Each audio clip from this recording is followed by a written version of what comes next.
The Tommy Campbell Show. The staff at the Bull Pub in Charlbury, Oxfordshire banned J.D. Vance. The guy wanted a roast. Instead, he got roasted, and I love it.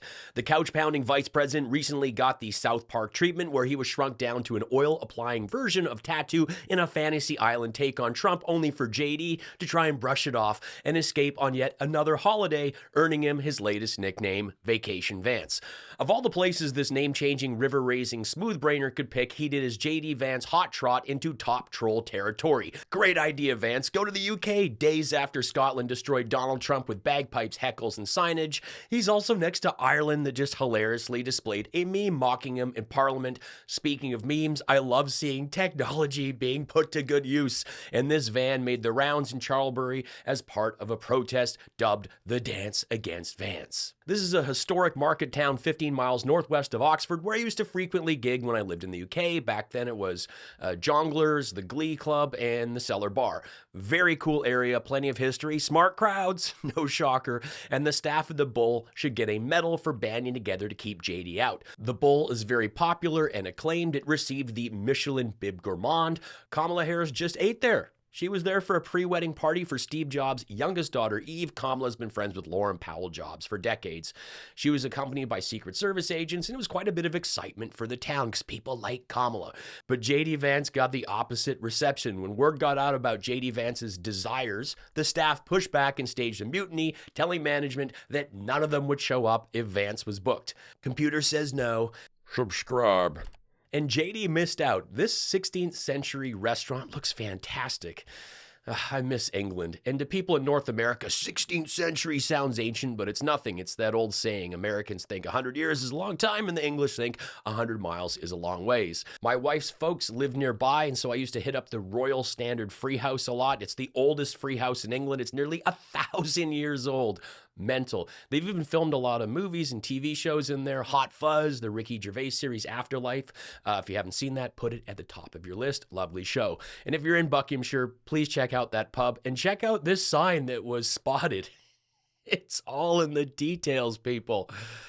I just love it. Phenomenal. Vacation Vance has been laughed out of Italy, India, Vermont, Greenland, Disney, and Nantucket, and he spent the bulk of his time here in Dean, where residents complained that the U.S. Secret Service knocked on their doors to verify their identity and even asked about their social media profiles. A no-fly zone was created over Dean and local pathways were blocked. Residents did a fantastic job with the signage, such as Cotswolds childless cat ladies say go home, and my personal favorite, VD would be more welcome.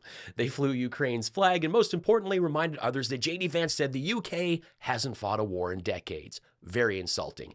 Vance spent time drinking with Thomas Skinner from the UK version of The Apprentice. It's much better. For starters, no Trump. But audiences abroad likely don't know that the popular season 15 contestant and friend of J.D. Vance has a criminal past with convictions and multiple arrests. No matter how many times this party tells you they back the blue, they do the opposite. And by the way, I'm not joking when I say this. I drive around in Washington, D.C. in my Jeep, and yes, I do drive myself, and I don't buckle up. And the reason why I don't buckle up, and people can say whatever they want to, they can raise their eyebrows at me again, is because of carjacking. I don't want to be stuck in my vehicle when I need to exit in a hurry because I got a seatbelt around me. And I wear my seatbelt all the time, but in Washington, D.C., I do not because it is so prevalent of carjacking. And I don't want the same thing happen to me, what's happened to a lot of people that work on the Hill. Okay, first off, every time I hear carjacking, I think of Lauren Boebert. Sounds like something she does after a Blue Hawaiian in the Applebee's parking lot. If he's actually doing this, he's an idiot. Can you imagine driving around with that bong going constantly and the light flashing? The guy has 6 kids. 6. Are they all unsecured as well? Or is he just trying to end his misery? For those not aware, Markwayne, all one word, not going to find that made-up disaster on a shot glass in a gift shop. But he could find another box to stand on so he doesn't end up looking all Cash Patel again. Markwayne took over his father's business and later sold it for millions to Hometown Services, a multi-state residential heating, air conditioning, plumbing, and electrical company. Oh, and here's him cowering during the insurrection, yet He's a devoted Trumper. I had a bit of fun researching this one. As of August, Washington, D.C. has reported approximately 258 carjackings, marking a 46% decrease from the same period in 2024.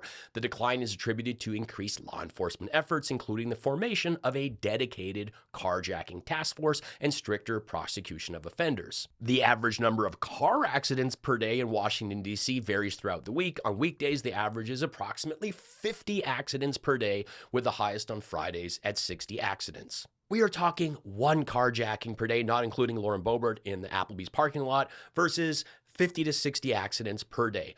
Which one are you going to be concerned about?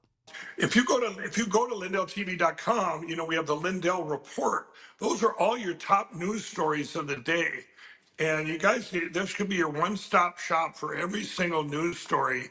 If we scroll down, you go to LindellTV.com. There it is, the Lindell Report, you guys, right there.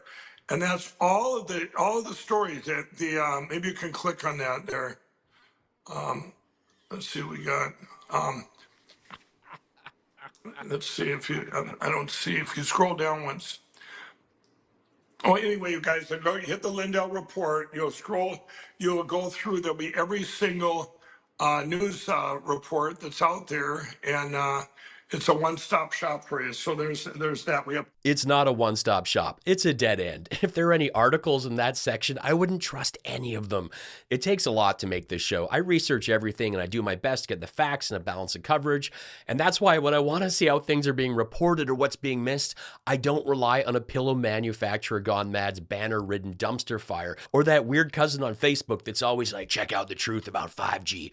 One of the tools I use to keep up to date is Ground News, because they have a simple interface that compares a variety of sources without getting Peter North with banners and pop-ups, since the site is ad-free. And yes, they were cool enough to help me make this episode happen. Ground News gives an at-a-glance overview of who is covering what and how it's being spun. It is wild to see what is and isn't being left out, and helps you get to the truth, since they work with 3 independent news monitoring organizations to rate the bias and factuality of media outfits. I enjoy checking out their blind spot section that curates stories that got a lot of coverage on one side that you likely missed, and I like that the app syncs with the site, so I can thumb through articles on the go, or when I'm pretending to be watching one of my wife's shows and the stories I bookmark will just be waiting for me on my desktop. I think you'll really enjoy Ground News, and they gave me a link for you to use. It's an exclusive offer, so be sure to use it or scan my QR code. Go to groundnews.com/Tommy and get 40% off their Vantage plan, bringing it under $5 a month. Seek a relatively small amount of money for fix-up, and we're going to put it out to bid. And we have great contractors here, great road builders, everything. And we're not ripping roads apart so they're closed for 4 years as they redo the concrete bases. And you don't need that. We need a beautiful topping by a very talented asphalt-type person, somebody that does the job. We go out, when I get contractors, I use great contractors. To me, a great contractor is very special, like a great surgeon, like a great teacher, like a great nurse. A great contractor is very important. We'll only use the best. And when you put a coat of asphalt on that 2 inches of asphalt, 3 inches of asphalt, it looks brand new. You take all the garbage off. They reseed it, as we call it, or different names, but they take the bad stuff off and they put the good stuff down. It takes not a long period of time. This man doesn't even talk like a child. It's something else. Like if I were stuck in traffic while they were fixing the highway, my 7-year-old son would not even say, "Look at those asphalt-type persons." When Markwayne Mullin rear-ends a truck and flies through the windshield with his family, they will all be asphalt-type persons. But hey, a carjacking would have been quicker. You got to make things easier for the criminals. Trump has faced numerous allegations and lawsuits from contractors claiming he did not pay them for work performed. These claims span decades. A 2016 USA Today investigation found over 3,500 lawsuits involving Trump's businesses, many from contractors such as plumbers, painters, and electricians who claimed they were not paid paid for completed work. A few specific cases include a Florida contractor in the 80s who claimed Trump's Taj Mahal casino project left him with over $1.5 million in unpaid work. A dishwasher equipment supplier in 2016 sued for $500,000 in unpaid bills related to a Trump hotel project. An architect who worked on a Trump golf course in 2008 claimed non-payment, which often left contractors and vendors with unpaid bills or reduced payments through bankruptcy restructurings. Contractors have reported receiving pennies on the dollar or nothing at all after bankruptcies. Trump has defended his actions, stating in a 2016 interview with ABC News that he often withheld payment when work was substandard, saying, "If they do a bad job, I don't pay them." However, many contractors disputed this, claiming their work met standards and was approved before payment was withheld. I've said it before and I'll say it again. Trump says he's a builder, but he hasn't laid a brick or a willing woman in his life. Meanwhile, in Canada, the by-election in Battle River, Crowfoot, Alberta is days away, taking place on August 18th. Pierre Poilievre, the two-time loser, populist clown created in Trump's image, lost the election and lost his seat, meaning he can no longer be party leader or live in the opposition residence. So Damien Carrick, a recently re-elected MP in a conservative stronghold, volunteered to resign,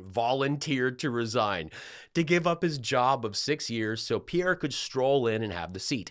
If he wins, he will not even live in the city or the province he will be representing, and the election will cost nearly $2 million. He does have a lot of competition, like Darcy Spade of the Liberal Party, but the ballot was swamped with independents, making it the longest in federal history with 214 candidates, so people will have to write in, and many will be writing in a political centrist, Bonnie Critchley, a retired veteran of 22 years in the Canadian Army. Critchley and Pierre have both been busy campaigning, the difference being Bonnie lives there, and she doesn't Photoshop her campaign stops with forced perspective photography, a technique that manipulates human perception to make objects appear larger than they actually are. This was used in the film Elf. Here's Pierre making the rounds, and every shot is composed to make him look like a very large man when he's on par with Markwayne Mullin. He was never seen out of a suit or without glasses until his run for prime minister, and now he's in a girdle as he tries to cowboy up in the birthplace of Ted Cruz. And for many that are doubting these images, like, Tommy, you did something to these. No, they are from his own social media. He is trying to make himself look big. Great. I found out where the Dumbo libs hang out. No thanks. Yes, you found our secret base. What are we going to do now that another lexically limited eyes too close together Trumper with a crusty keyboard has come and gone? MAGA tears. You don't understand freedom, you dumb walk lib. Not only can these people not define woke, they can't spell it either. I'm a walk lib now, folks. That's it. Walk lib. I'm a walk lib, and you're a walk lib too. MAGA tears. You know, every time I hear carjacking, I think of Lauren. Can't hear carjacking that many times without thinking of Lauren Boebert in the Applebee's parking lot after a Blue Hawaiian. And my personal favorite, VD, would be more welcome. VD. That's Trump's personal Vietnam. Should off and escape on yet another holiday, earning him his latest nickname.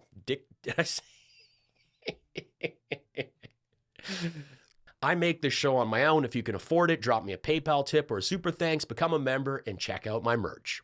The Tommy Campbell Show is the best political comedy show on YouTube. And I hope you subscribe.